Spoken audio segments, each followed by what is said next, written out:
Dios te bendiga y te guarde. Estoy feliz y contento de una vez más volver a encontrarme contigo para continuar con esta serie especial en la cual juntos estamos estudiando nuestro libro Conexión 360 y el libro de Apocalipsis con el pastor Mario Rondón.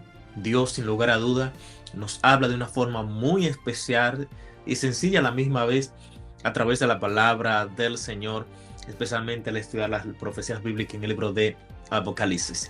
Hoy, al dar la bienvenida a esta entrega del día de hoy, día sábado, quiero en el nombre del Señor Cristo Jesús desearte un feliz sábado. Que la gracia, que el amor del Dios Todopoderoso llene tu vida, llene tu corazón y que esta noche sea una noche de bendición. De paso, ya que estás recibiendo la bendición, te animamos, te desafiamos a compartir la bendición. Así es que toma tu teléfono celular, entra a tu canal de contacto, tu lista de contactos de WhatsApp y comparte el link de modo que puedas bendecir a alguien. Si no te has suscrito, suscríbete. Nos faltan cerca de 32 días para completar esta serie especial que hemos tenido con el pastor Mario Rondón, en la cual Dios sin lugar a dudas nos ha bendecido de una forma muy especial. Así es que, sin más por el momento, una vez más, bienvenido, feliz sábado, que Dios te bendiga, que Dios te hable, te ministra en esta noche a través del libro Conexión 360 y las profecías bíblicas, el libro de Apocalipsis con el pastor Mario Rondón. Permíteme orar a Dios por ti.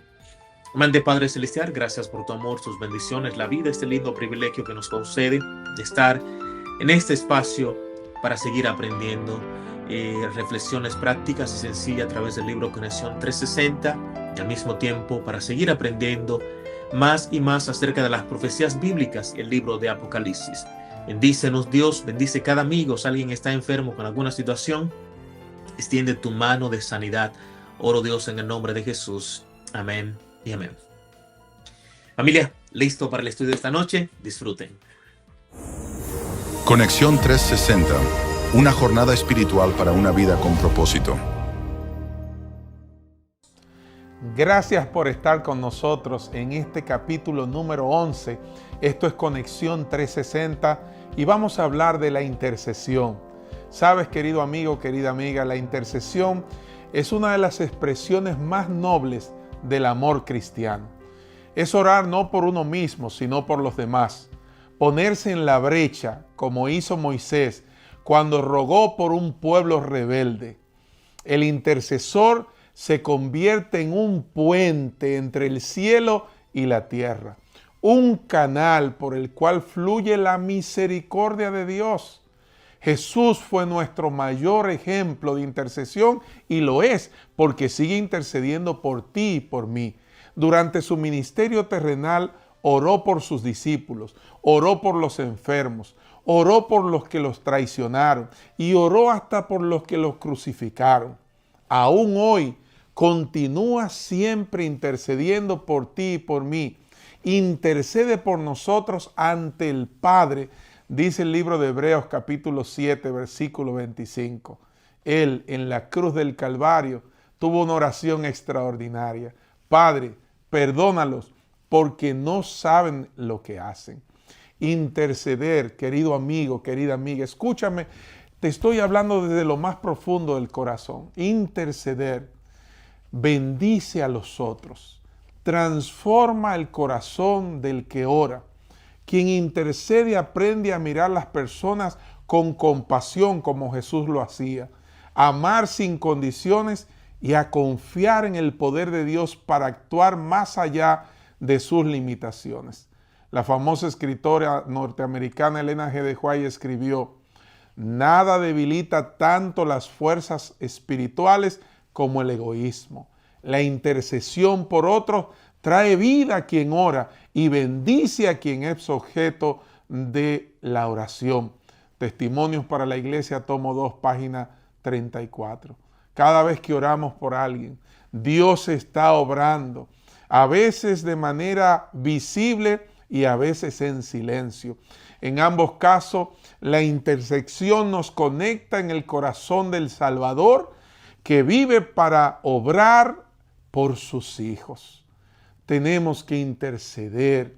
Cuando intercedes por otros, el cielo se mueve a tu favor también. Y hay un poder extraordinario. Por lo tanto, te invito a explorar por quienes estás orando de forma constante en tu vida. ¿Qué sucede en tu corazón cuando oras por alguien que te ha herido? ¿Crees que la intercesión puede cambiar el rumbo de una vida y de tu vida también? Por eso en este momento corre y actúa. Haz una lista de personas por las cuales vas a orar durante la semana, durante el mes, durante los meses, durante los años. Ora de manera específica y menciona nombres, necesidades concretas. Dedica un momento especial para orar por los líderes de tu iglesia, por tu familia, por la comunidad, por los encarcelados, los huérfanos, las viudas. Si Dios te impresiona, haz algo práctico por la persona por la cual estás orando. Visítale. Agradece cada respuesta.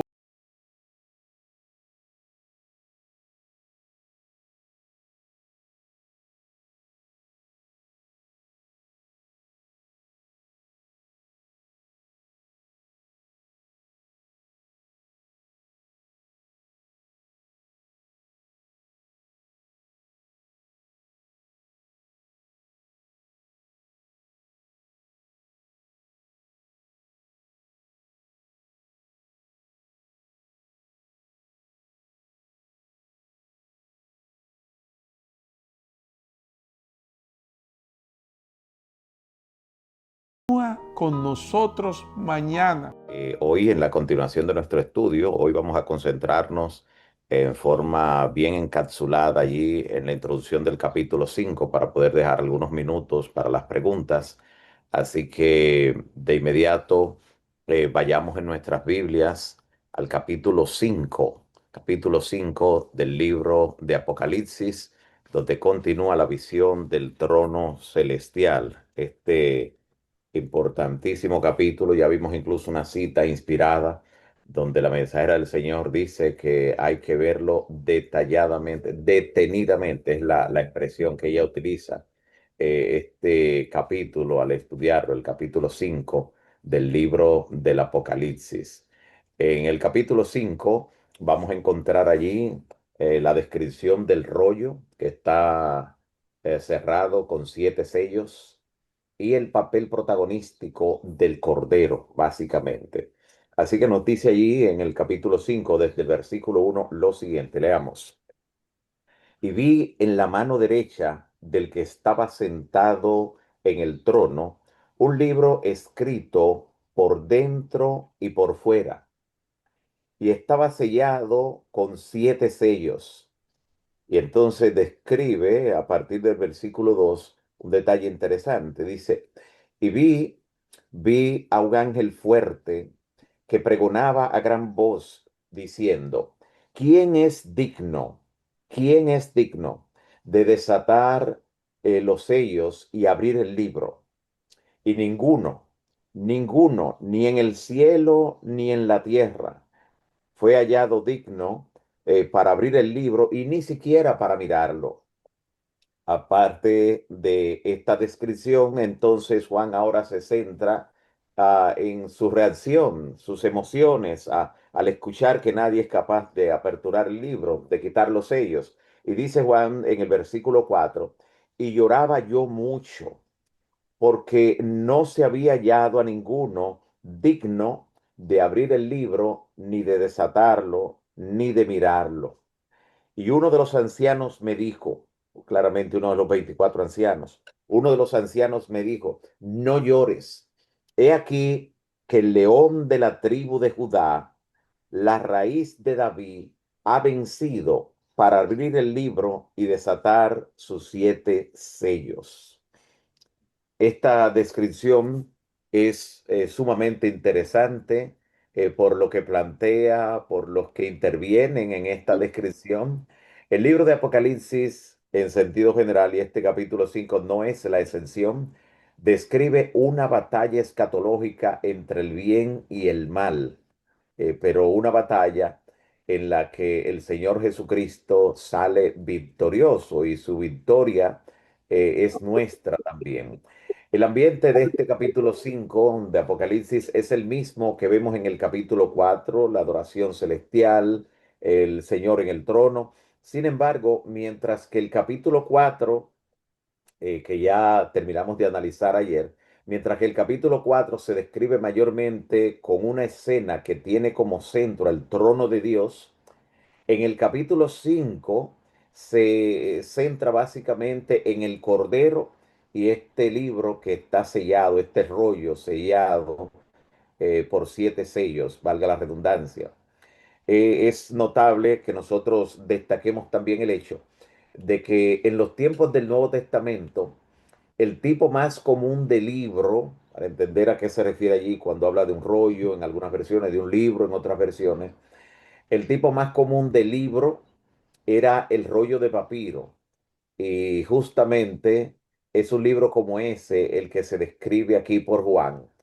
El libro de hojas unidas ya por una costura tiene una aparición posterior al tiempo de Juan, por lo menos unos 2 siglos después de Juan, ya es donde aparece, tal vez un siglo y algo después de Juan, aparece esta forma o este formato de libro, pero realmente era un rollo de papiro, lo que se conocía para ese entonces como un libro o con lo que se entendía por lo que nosotros hoy consideramos un libro, en aquel tiempo un rollo. Llama la atención de que dice que estaba sellado por dentro y por fuera. En esa expresión no todos los eruditos están de acuerdo. Algunos estudiosos sugieren que este pasaje, con esa expresión por dentro y por fuera, debe llevar la coma después de la palabra por dentro.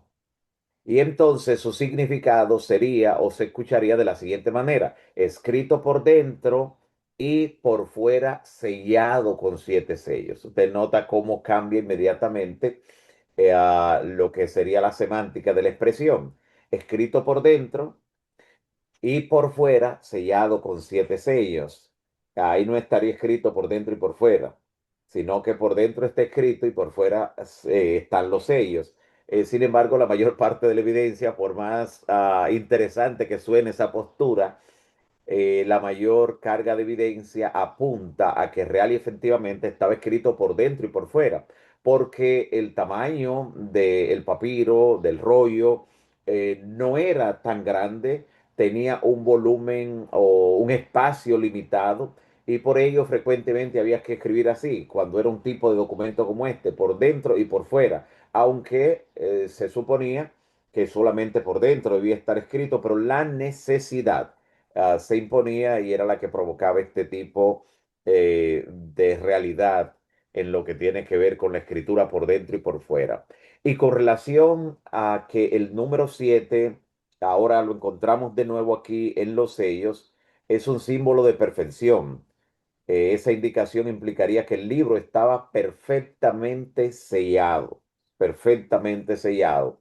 Y en verdad, como se describe aquí en el capítulo 5, nadie sino el Cordero podría abrirlo, de acuerdo a lo que nos dice la palabra. ¿Qué contiene este libro sellado?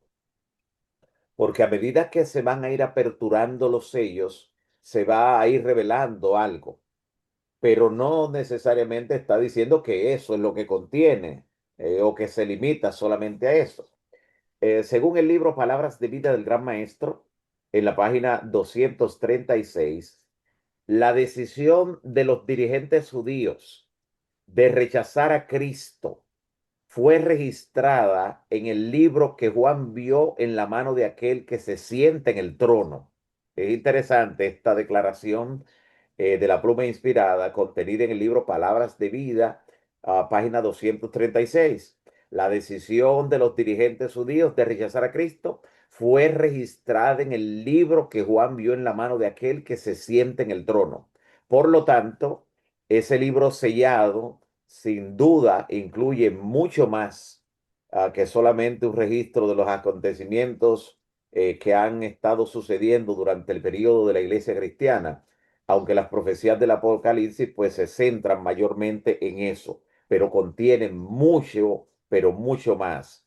Ante la pregunta de quién es digno o de la búsqueda de alguien que sea digno para desatar los sellos, para poder abrir este libro, no es un asunto de fuerza, no es un asunto de dignidad o posición, sino de victoria y de valor moral. En eso consiste el que sea capaz, el que esté autorizado o utilizando la misma palabra, digno de aperturar los sellos. Y cuando se dice que ninguno puede abrirlo, puede aperturarlo, el término que se utiliza en griego, la palabra udeis, está refiriendo a que ni uno, ni siquiera uno, ni siquiera un ser, ni siquiera una persona, e incluso no solo de los hombres, sino de todos los seres del universo. Nadie estaba en capacidad de aperturar este libro conteniendo los 7 sellos. Y entonces Juan dice que él lloraba mucho, y esas palabras reflejan la intensa reacción emotiva de este discípulo o del profeta, porque aquí Juan está en la calidad de profeta, debido al drama que pasaba ante sus ojos, lo que estaba mirando, lo que estaba viendo era muy real, él lo encarnaba y por eso reaccionaba de esta manera. Pero de repente uno de los ancianos lo calma cuando le da la noticia, le da la seguridad de que sí, que hay alguien que ha vencido, hay alguien que ha logrado vencer, alguien que ha salido victorioso, y eso indica directamente la victoria de Cristo, esa victoria de Cristo en el gran conflicto contra Satanás, ese triunfo que es la base de su derecho para poder aperturar el libro, para poder desatar sus sellos, esa victoria de Cristo que es única y por lo tanto ninguno más en todo el universo podía abrir estos sellos. Un ángel no podía abrirlo en lugar del Señor Jesús, no podía tomar su lugar porque el punto central del gran conflicto justamente es la integridad del carácter de Dios. Dios mismo está siendo juzgado en la forma en que trata con la rebelión contra el pecado, así que no podía un ángel ocupar el lugar, sino tenía que ser el parte de la divinidad. Ni un ángel ni un hombre podían ocupar ese lugar. Solo Cristo, que es Dios y de cuyo carácter la ley de Dios es una expresión, podía entonces lograr ese tipo de vindicación del carácter divino. Y ese hecho es justamente el pensamiento central de este capítulo 5. Por eso el anciano le dice en el verso 5: no llores, el león de la tribu de Judá, la raíz de David, ha vencido para abrir el libro y desatar sus sellos. Qué interesante esta descripción. El título León de la tribu de Judá también subraya la identidad mesiánica del Señor Jesús, ya que las profecías anunciaban justo que el Mesías iba a proceder del linaje, no solo de Judá, sino también del rey David. Por eso habla de la raíz de David. Así que Cristo, como león de la tribu de Judá, se presenta como el que venció en el gran conflicto contra el mal, el conquistador, el restaurador de la vida. Y eso es lo que le da derecho a abrir el libro, a desatar sus sellos. Luego vamos a ver que en el versículo 6 aparece Cristo ya no escucha Juan, sino que ahora ve. Y cuando ve, el mismo que es el león, ve a un cordero inmolado. Y esto por el hecho de que cargó sobre sí los pecados de todos nosotros. Por eso esas imágenes crean un interesante contraste.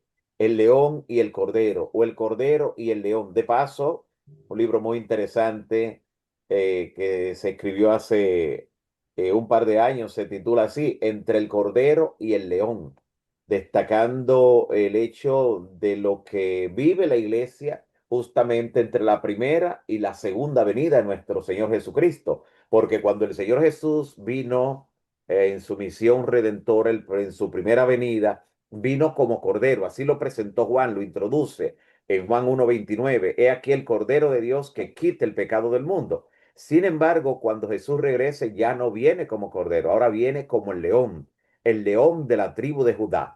Y eso nos da la seguridad de que cuando regrese, viene a ejecutar, cuando regrese, viene a consumar lo que compró con su preciosa sangre. Así que en ese sentido, este capítulo 5 del libro de Apocalipsis también es único, destacando el hecho de Cristo como cordero y Cristo como león.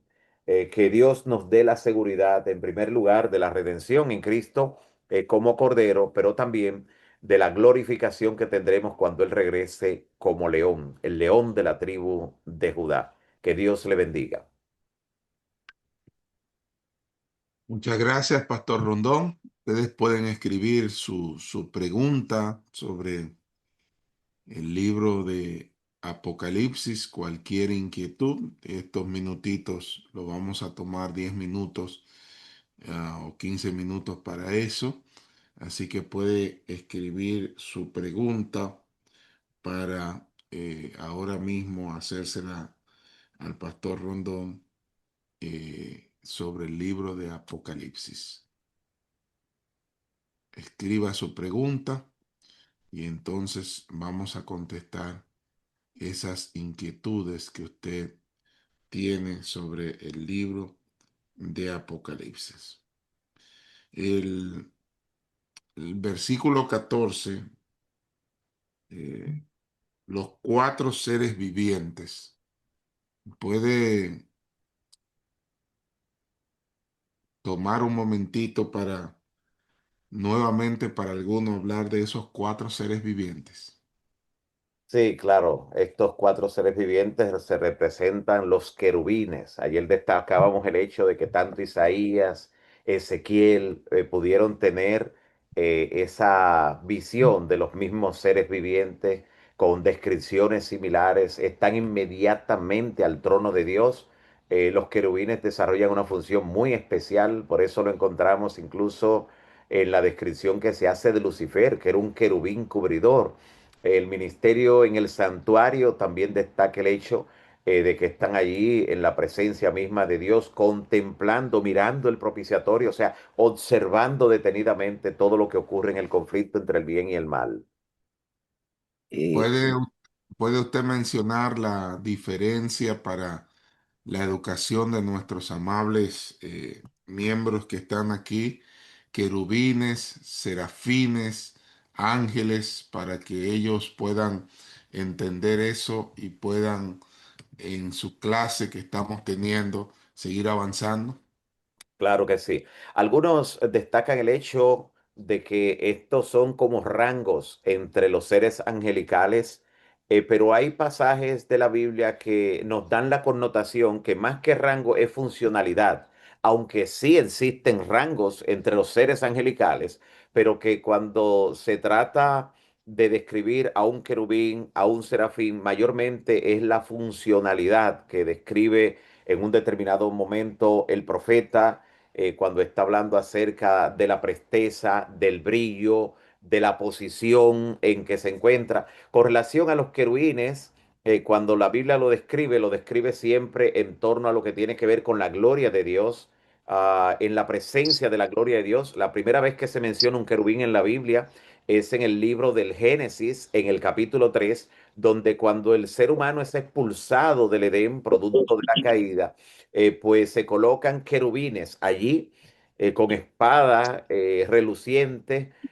Esto está destacando el acceso a la gloria de Dios, que ahora estaba limitado por estos querubines que fueron apostados en ese lugar para impedir el acceso al árbol de la vida de la raza pecadora, ya que el Edén estuvo aquí en la tierra hasta poco antes del diluvio. Y allí era justamente donde se acercaban nuestros primeros padres, fue donde se acercaron Caín y Abel para hacer su sacrificio. Ese era como el acercamiento mayor que podían tener a donde estaba la manifestación de Dios para hacer su sacrificio. Y luego en lo que tiene que ver con el modelo que Dios le da a Moisés para la construcción del santuario, pues allí también se presentan los querubines, como había mencionado, estando mirando hacia el propiciatorio sobre el arca en el lugar santísimo, destacando el interés que muestran todos los ángeles en el plan de redención. En lo que tiene que ver con los serafines, mayormente el aspecto en cómo se mueven, como si fuera un rayo, como si fuera fuego, en cuanto a su presteza, su brillo, mayormente es lo que se destaca cuando se le menciona en la Biblia. Se menciona menos que los querubines, pero mayormente con ellos es donde se destaca más el hecho de que sería más la funcionalidad en un determinado contexto más que un tipo de ángeles específicamente.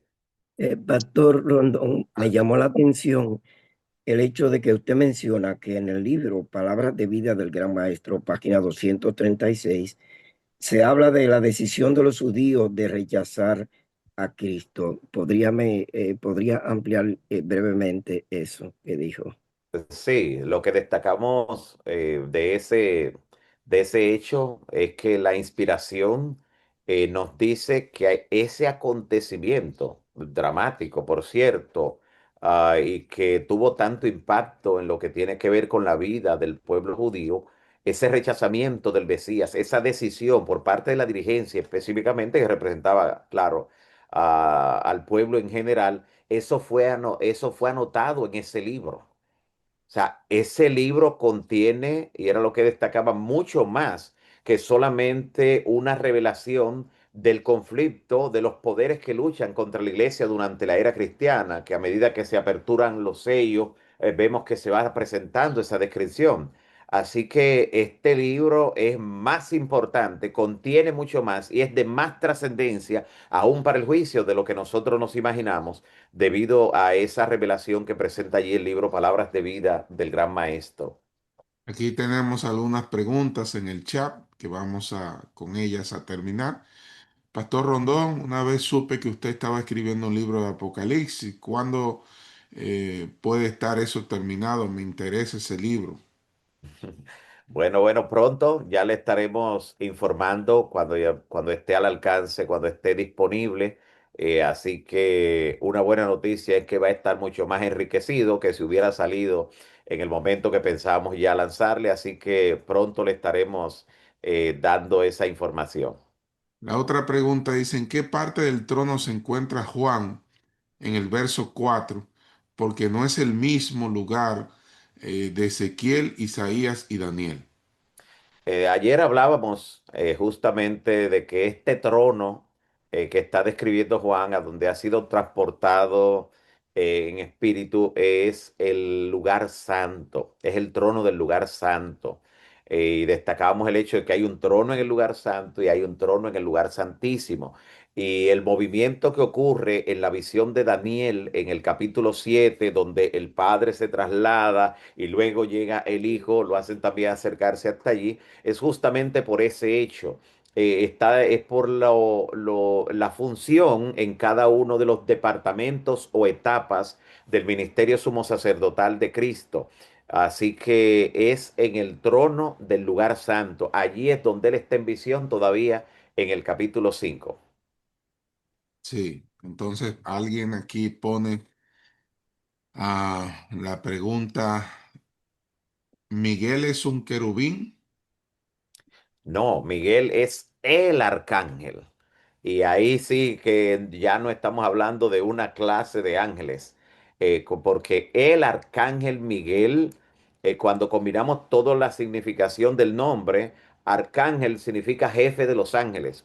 Por eso es el arcángel, por eso no es un arcángel. En la cultura del catolicismo romano, ellos tienen cuatro arcángeles: Miguel, Rafael, Ariel, y Gabriel. A Gabriel incluso lo colocan en esa clasificación, pero Gabriel es un ángel poderoso que ocupa el lugar que ocupaba Lucifer. Esa es la función de Gabriel. Gabriel está ocupando el lugar que ocupaba Lucifer, pero es un ángel. Arcángel, solamente Cristo. Bíblicamente hablando, solo el arcángel. Por eso el artículo definido, el arcángel. Y Miguel, quien es igual a Dios, o quién es igual a Dios. Así que está destacando el hecho de un ser divino, y así lo vamos a ver en toda su funcionalidad a lo largo de la Biblia. Así que el arcángel Miguel es Cristo. ¿Gabriel es un querubín? Gabriel ahora mismo está desempeñando la función de querubín porque está ocupando el lugar que ocupaba antes el Lucifer. Hasta ahí están las preguntas. Pastor Sedano, no sé si tiene alguna para terminar. Pastor, encontramos que cuando se abren los sellos y que a veces se ve un poco desconectado, después las trompetas se desatan de los sellos también. y las trompetas ocupan gran parte de la Biblia. O sea que en esto de los sellos prácticamente se van destapando cosas en toda la Biblia. ¿Cuál es el mensaje central que encontramos aquí en los sellos cuando miramos, cuando se desenrollan hacia adelante? Sí, gracias, pastor. El mensaje central es el ataque que las fuerzas del mal en cada época hacen contra la iglesia, hacen contra el pueblo de Dios. El hecho de revelarlo al desatar estos sellos que solo Cristo puede desatar, está enfatizando el hecho de que el Señor tiene control de esas cosas que van a ocurrir.